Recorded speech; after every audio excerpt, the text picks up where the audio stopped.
Have you ever been nervous to plug in your electric vehicle when it's pouring rain outside with fear of being electrocuted? Well, I'm going to show you that it's not possible.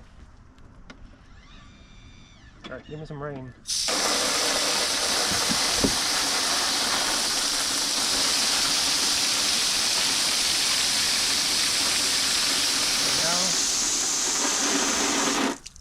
Now the seat's charging. I'm still holding on to it, not getting electrocuted.